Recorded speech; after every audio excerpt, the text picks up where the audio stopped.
Hey there, fellow curious minds.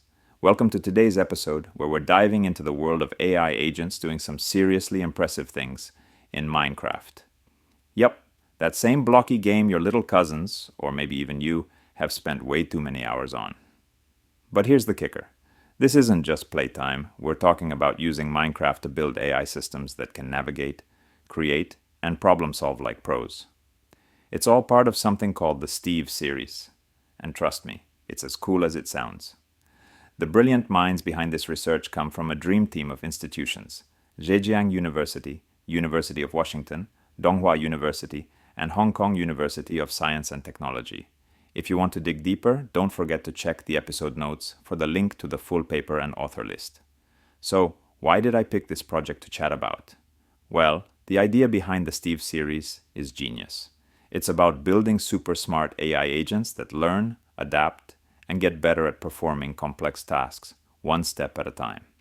They're using Minecraft as a kind of playground, where these AI agents can practice doing things that are kind of like the real world, but way safer and less messy. Here's the thing though, they're not starting with some over-the-top, crazy powerful AI right out of the gate. Nope, they're taking it slow and steady, building these agents bit by bit. That's the smart move. First, they start with a basic language model, like the training wheels of AI, and then they start adding cool stuff like vision, memory, and teamwork with other agents.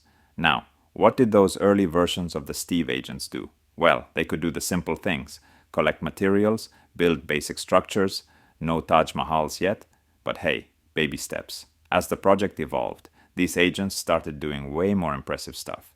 They learned to navigate, explore maps, and even get creative by solving in-game puzzles or building more complex structures. Who knew Minecraft could become a lab for AI creativity?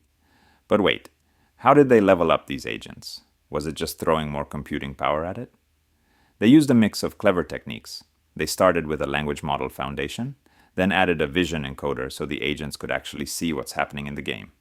Plus, they trained the agents on a massive dataset of Minecraft interactions. Steve 21K for those of you who love big numbers, full of visual data, question-answer pairs, and code examples. It's like giving these AI agents a massive cheat sheet. And just like a human tutor would teach a student through examples, these AI agents learned through tons of in-game examples. Smart, right? Now, let's talk about the results. How much better did these agents get as the researchers added more features? Oh, just a little better, by which I mean a lot better. In navigation tasks, the newer agents crushed it, showing improvements between 2.5x and 7.3x over the previous best methods. And in the creative tasks, they really stepped it up. So what were some of the game-changing upgrades they made to the architecture? One biggie was introducing a hierarchical multi-agent system. Fancy talk 4, they got the agents to work together like a team. And not just any team, but one that actually communicates and coordinates. They also added a critic component to evaluate the agent's actions. Basically, a backseat driver telling the agents what they could have done better, and a memory system, so the agents don't keep forgetting what just happened. And later, they took on something called knowledge distillation. Sounds fancy, right? It is, but here's the simple version. They trained smaller, more efficient models to mimic the behavior of the big complex ones. It's like getting the same job done, but with way fewer resources. So what's the end game for the Steve project? They're dreaming big. The goal is to take all the magic they're working on in Minecraft and apply it to the real world. But of course, bringing Minecraft magic into the real world isn't going to be a cakewalk. Real life is way messier. Unpredictable events, noisy sensors, and let's not forget the whole ethics side of things. These agents will need to be super robust and responsible if they're going to handle the real deal. So what's the big takeaway for the AI community?